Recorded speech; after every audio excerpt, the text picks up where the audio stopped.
বাপিরাজ ফার্নিচারের খোয়াই শাখার ১ বছর পূর্তি উপলক্ষে বিভিন্ন কেনাকাটার উপর লাকি ড্রর মাধ্যমে খেলার জন্য কুপন ছাড়া হয়েছিল।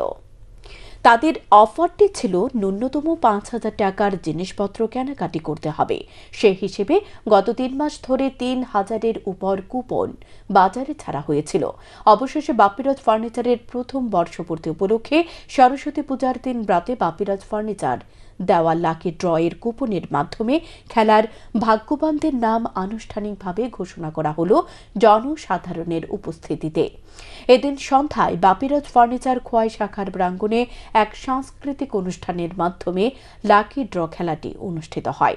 এই অনুষ্ঠানে উপস্থিত ছিলেন রাজ্য বিধানসভার মুখ্য সচেতক কল্যাণী রায়, খোয়াই পুর পরিষদের চেয়ারম্যান দেবাশিস নাথ শর্মা ও প্রণব বিশ্বাস, বাপিরাজ ফার্নিচারের কর্ণধার নিরঞ্জন দে, এই শাখার ম্যানেজার তাপস চক্রবর্তী সহ অন্যান্য কর্মীরা। এছাড়া অনুষ্ঠানে উপস্থিত ছিল উৎসর্গ সামাজিক সংস্থার অনাথ শিশুরা। উক্ত অনুষ্ঠানে উপস্থিত সবাই উৎসর্গ সামাজিক সংস্থার অনাথ শিশুদের হাতে খাবারের প্যাকেট তুলে দেওয়া হয়। অনুষ্ঠানে উদ্বোধন করেন রাজ্য বিধানসভার মুখ্য সচেতক কল্যাণী রায়। পরে তিনি খেলার উদ্বোধন করেন এবং প্রথম, দ্বিতীয়, তৃতীয় ভাগ্যবানদের নাম ঘোষণা করা হয়। তাদের পুরস্কারগুলো ছিল: প্রথম পুরস্কার হোন্ডা কোম্পানির স্কুটি, দ্বিতীয় পুরস্কার ছিল ডাবল ডোর ফ্রিজ, তৃতীয় পুরস্কার ছিল LED TV.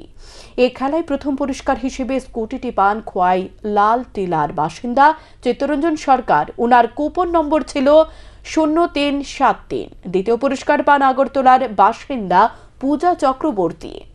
Double door fridge উনার কুপন নম্বর ছিল 0064।